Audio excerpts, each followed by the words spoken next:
Carmen Castillo was born in Spain into a big family with very limited resources. That's an elegant way to say that Carmen's family was extremely poor. So she decided to migrate to the States with no money and just a carry-on. But there is a catch. Her carry-on was totally empty. Sin nada.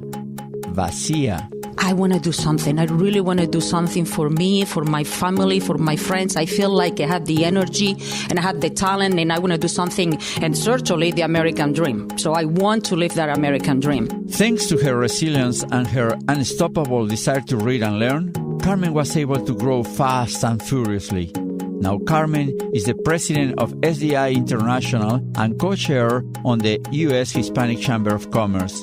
Let's talk to Carmen and find out ComoLoHizo.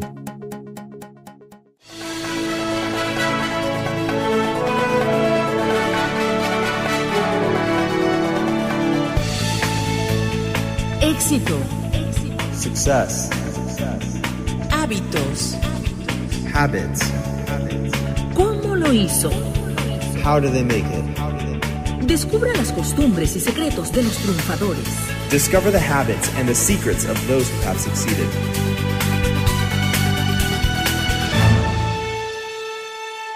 Thank you, Carmen, for being with us in ComoLoHizo. Gracias. So I have to ask you, you want to go Spanish, English, or both? How do you feel better?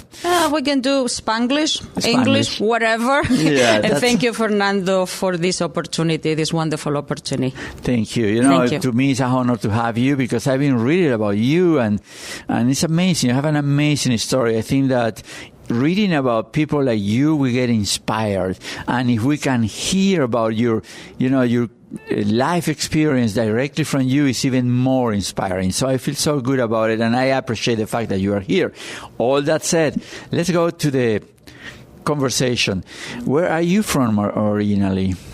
I'm from Spain. Actually, I was born in southern Spain, Granada, in a very, very poor family, large family, 10 brothers and sisters, and 23 nieces and nephews, and growing a ridiculous large family. My parents immigrated to Mallorca in mid-70s. I think it was 1972, 1973, just for better opportunities, because southern Spain was very poor. Franco, the dictator, still was there, and they were really suffering. I remember growing up, being a child, having like a coffee for breakfast because we couldn't afford to buy milk. So that's how poor we were. So my parents immigrated to Mallorca for better opportunities, and I grew up there. I went to school there. So when people ask me where I'm from, I always say from Mallorca, because otherwise it's way too complicated and too long. And then at what age you came to the States? Yeah, so I came to the States beginning of, I think it was 1990 or 1991. Why? Why did you come to the States? Well, I came because I wanted to go to school here for a while. I was a bit tired of Spain. I'm a former chef, believe it or not. I love to cook. I'm a chef. And I also a former tourist guy. So I travel all over Europe. And in the summer, working as a tour guide, and in the winter, I work in a restaurant. So I wanted to go to school here. I was a bit tired of Europe, but mostly I always wanted to have my own business. Since I was 6 years old, I just have like a chispa, how we say in Spanish, a sparkle. It's like that chispa was inside me, and I want to do something. I really want to do something for me, for my family, for my friends. I feel like I have the energy and I have the talent, and I want to do something, and certainly the American dream. So I want to live that American dream. So I came to visit some friends that happens to be here. I met them in Mallorca and fell in love with the country immediately. Totally fell in love with the country, and I signed up for a school in South Florida. That's where they were, Palm Beach County. I signed up to go to school because that was the best way to get a visa, got my student visa. And a year later, just like, my gosh, I heard this internet, that word internet. Everybody was talking about internet. That year was, what year? That was 1991, 92. Right, the very beginning of the internet. And I said, well, you know what, Carmen, you always wanted to have your business. This is going to help you to remain in the country. And this is going to make your dreams come true. So, hey, you have nothing to lose. You're here studying, just making peanuts, working as a waiter or as a hostess. And it's just like, just go ahead and start your business. And that's what I do. What do you do? So what I did is I met the chairman. Just happened I was working in a restaurant, and I met the chairman of a large group of companies that he was there with his family, and we sort of connected. And he asked me, "What do you want to do? It seems like you are a very good salesperson." And it's true. I love to sales. I'm a people's person. So he was like, "What do you want to do?" And my answer was, "I do want to stay in this country. I come from a very poor background. I think that I have the talent, and I think I have the qualities that it takes to be a good business person. I think I was born with it. That is something that I still use. To be successful, you have to be born with it. You have to be a natural. Otherwise, listen, can go to best schools, but to be a real entrepreneur, a business person, you really have to born with it."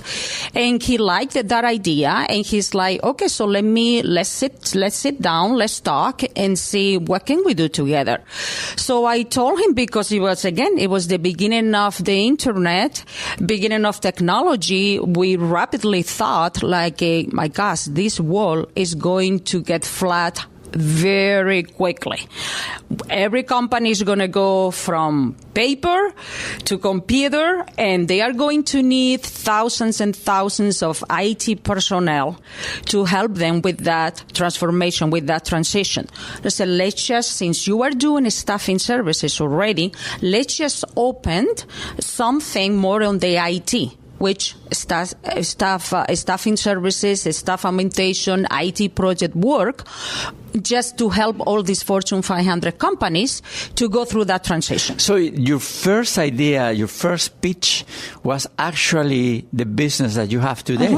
So how that idea came to you? I mean, where do you get it from? Because you were taking care of tables and all that stuff. And I like to read. I always read 2 or 3 newspapers. I watch TV, the news, and all that. I'm a very curious person by nature. I'm a total curious creature. And because everybody was talking about technology and the internet, and I really wanted to remain in the country and to have my own business. And it's like, hey, this may work. And if it doesn't work, listen, I can always get on a plane and go back to Spain. When you have nothing, when you come from nothing, you have nothing to lose. You take very, very high risk.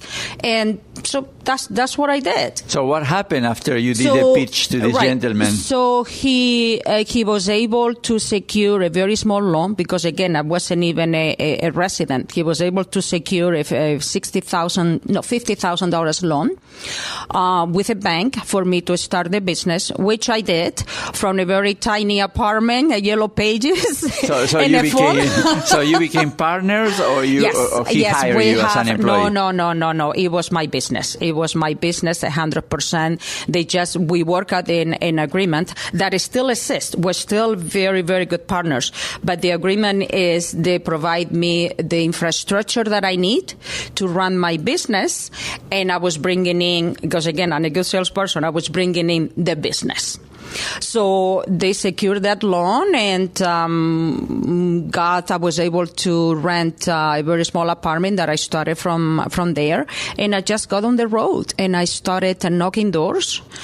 And I was able to very rapidly secure an agreement with one of the counties, and then I was able to get into IBM very, very quickly as well, because they had this program, mentorship program for minority and women-owned companies, and I signed up for that. So that story is amazing. I have to tell you, I'm seeing many, many areas here that, me as a listener, te estoy escuchando hablar, and it's amazing. Now, everything I see starts with your attitude. Absolutely. So you had the right attitude from the restaurant. First of all, to come here, then at the restaurant, you got to know that person. That person got very impressed with your demeanor, your conducta, to formalizar.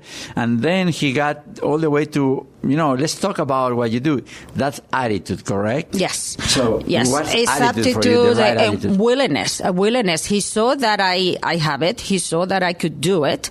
And he also saw he was a very successful businessman. He saw like, I'm going to make money out of this. It's not, nobody does anything for free. That was a partnership. It was a two-way street.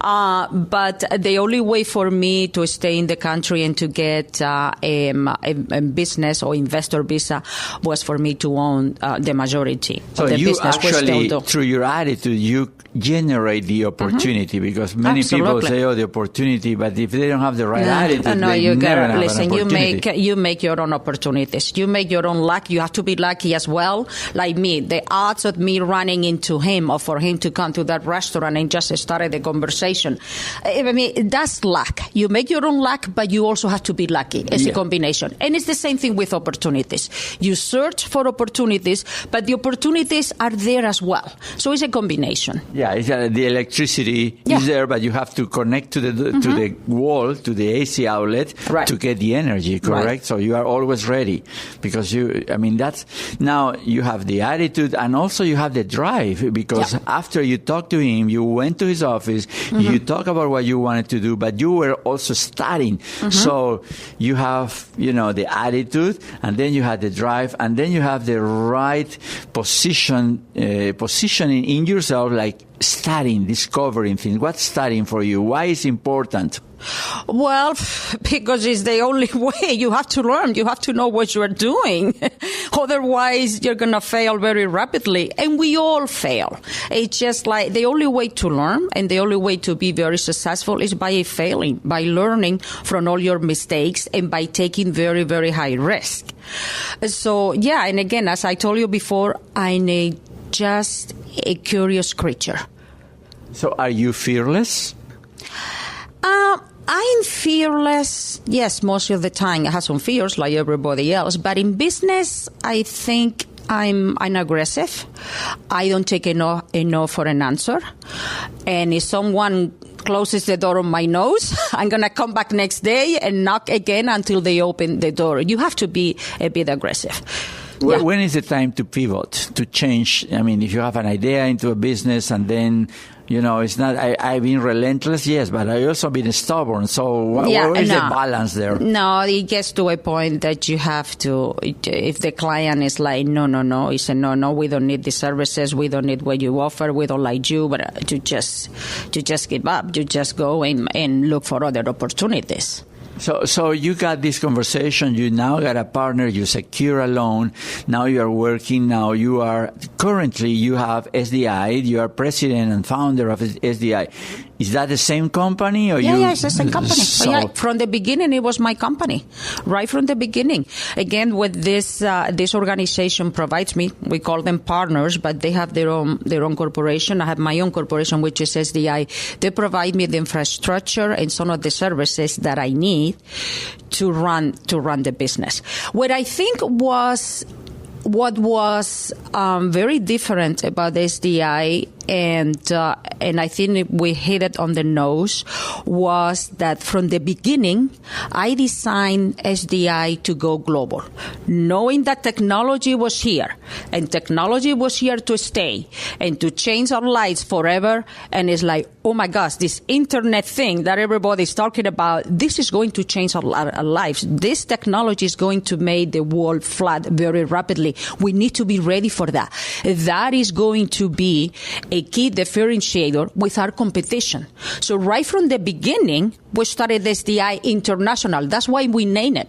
The name of my company originally was Superior Design International, SDI International. Because of that, the vision from the beginning was like, no, we're going to go global. A year after, or a couple of years after, we already have offices in Canada, and I was expanding as well to Europe. And currently, we are probably, I think, the only Latina who has a worldwide, a global company for sure the only one in our industry. That's for sure. And we have locations just about all continents, all major metropolitan areas, or large countries. So yeah, we are. Go ahead. I'm listening this and I'm amazed by lo que estás haciendo, lo que has hecho, Gracias. Lo que has logrado. It's amazing. Now, yo veo the attitude, the drive, la actitud para aprender, and then you were like a visionary, because it was the beginning of the internet, and many people was, what is this? Oh, I don't know, I don't